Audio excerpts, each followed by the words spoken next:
ॐ कृष्णाय वासुदेवाय हरये परमात्मने प्रणतः क्लेशनाशाय गोविन्दाय नमो नमः। जय श्री राम। भक्तगण सादर प्रणाम। आज की चर्चा का विषय है बिपिन चंद्र पाल ने बांग्ला तथा अंग्रेजी में गोस्वामी के संबंध में कई मूल्यवान ग्रंथ लिखे हैं। इन ग्रंथों में गोस्वामी के कार्य एवं विचारधारा का उन्होंने विश्लेषण करते हुए उन्हें युग पुरुष कहा है। बिपिन चंद्र पाल ने उन्हें युग पुरुष कहा है और एक प्रसंग में उन्होंने कहा है, यत्र योगेश्वरः कृष्णो यत्र पार्थो धनुर्धरः तत्र श्री विजयो भूति ध्रुवा नीति मर्ति मम। जहाँ योगेश्वर कृष्ण हैं, जहाँ परम धनुर्धर अर्जुन धर्म के पालक हैं, वही ऐश्वर्य, विजय, अलौकिक शक्ति तथा नीति, ये चार चीज़ें क्या क्या? ऐश्वर्य, विजय, अलौकिक शक्ति तथा नीति निश्चित रूप से रहती है।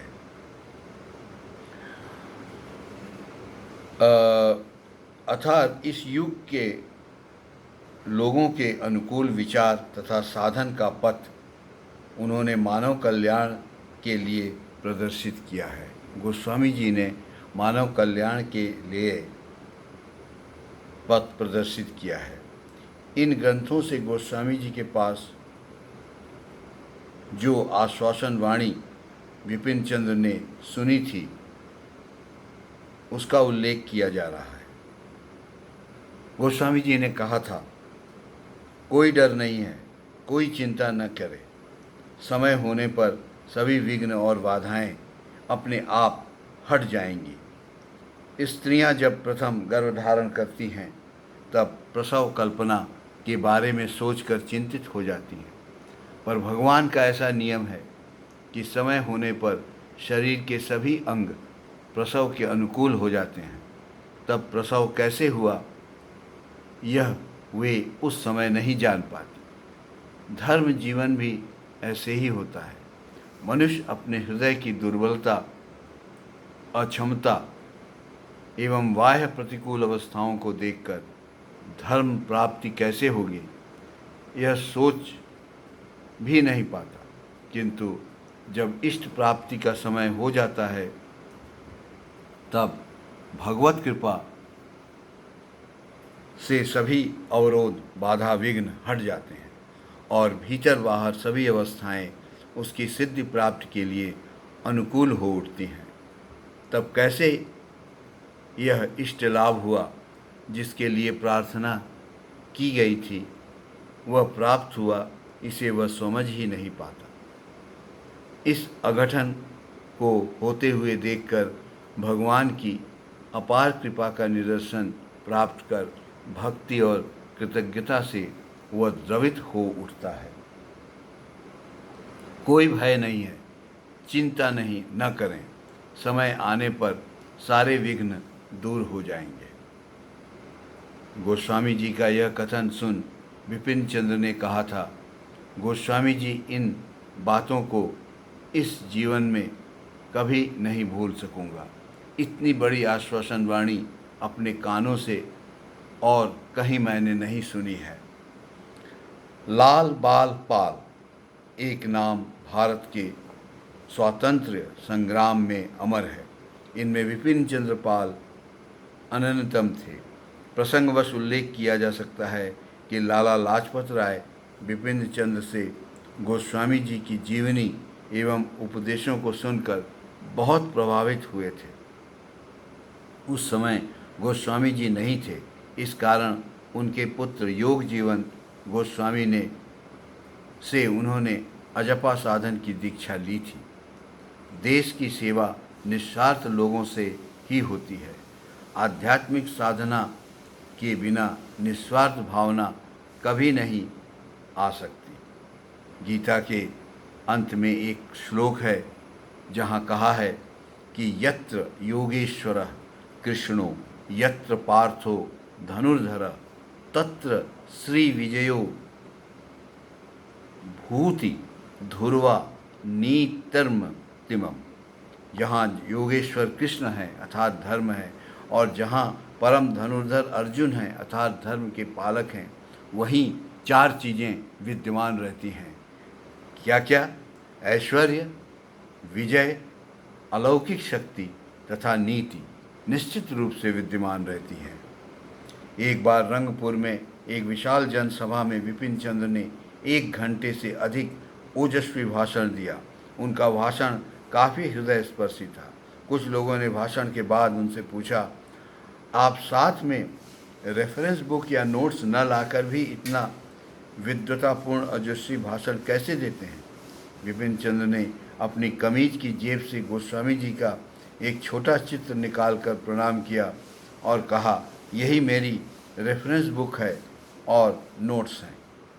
गोस्वामी जी जिस समय कलकत्ता में थे उस समय शिकागो की विश्व धर्म सभा में श्री विवेकानंद के प्रवचनों से सर्वत्र हलचल शुरू हुई थी। पत्रिकाओं में प्रकाशित प्रवचनों को पढ़कर गोस्वामी जी उसकी खूब प्रशंसा करते थे।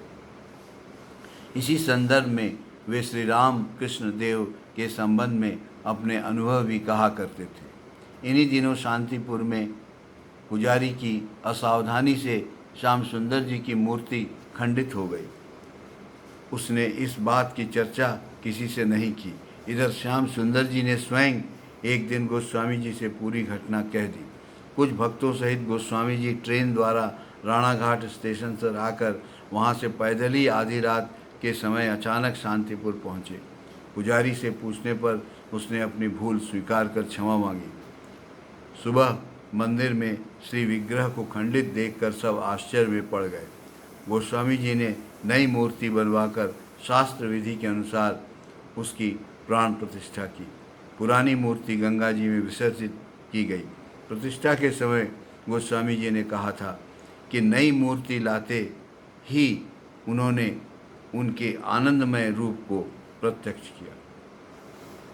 बोलपुर के वकील हरिदास बसु ने पूछा, मूर्ति की प्रतिष्ठा किस प्रकार हुई? गोस्वामी जी ने कहा, प्रतिष्ठा और क्या होगी, मूर्ति ज्यों ही लाई गई आनंदित होकर उन्होंने अपना स्वरूप दिखलाया। वे सर्वत्र हैं, उनकी इच्छा से क्या नहीं हो सकता। श्रद्धा द्वारा मूर्ति जागृत हो जाती है। हरिदास बाबू ने पूछा, दीक्षा के बाद बाहर कहीं खाने पर प्राय शरीर अस्वस्थ हो जाता है, इसका क्या कारण है? गोस्वामी जी ने कहा कि साधन मिल गया है, अब जूठा खाना सहन नहीं होगा। भगवान के नाम जप से और गुरु शक्ति के प्रभाव से हर समय तुम लोगों के शरीर का रक्त और परमाणु विशुद्ध हो रहा है। शरीर के शुद्ध रक्त का अपवित्र आहार से तैयार रक्त के साथ मेल नहीं होगा।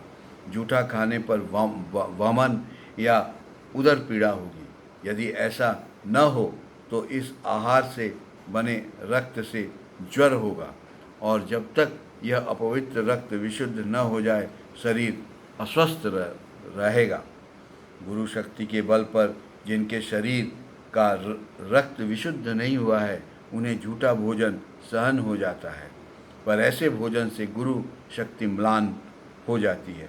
गुरु शक्ति परिवर्तित नहीं हो पाती, मन में शुष्कता आती है, किसी किसी को बहुत हानि भी होती है, वह उसे समझ भी नहीं पाता। मैंने इसलिए दीक्षा के बाद से परिजनों को सावधान कर दिया है, पर अभ्यासवश वे लोग यदा कदा असावधानी से मुझे जूठा खिला देते थे। इससे कभी वमन हो जाता था, कभी मुंह से खून भी निकल आता था। इसलिए मैं परिजनों से सर्वदा सजग रहता था। आइए गोस्वामी जी के कीर्तन करें और आनंद को प्राप्त करें। हरे कृष्ण कृष्ण कृष्ण हरे हरे, हरे राम राम राम हरे हरे, कृष्ण हरे कृष्ण कृष्ण कृष्ण हरे हरे, हरे राम राम राम हरे हरे, कृष्ण हरे कृष्ण कृष्ण कृष्ण हरे हरे, हरे राम राम राम हरे हरे,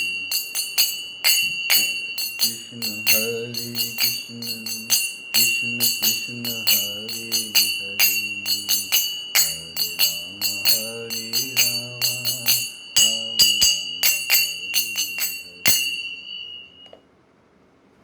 भक्तगण, गोसाई जी का नित्य का विशेष उपदेश जप, पाठ और कीर्तन सदा करते रहिए और आनंद में जीवन व्यतीत कर दीजिए। जय श्री राम।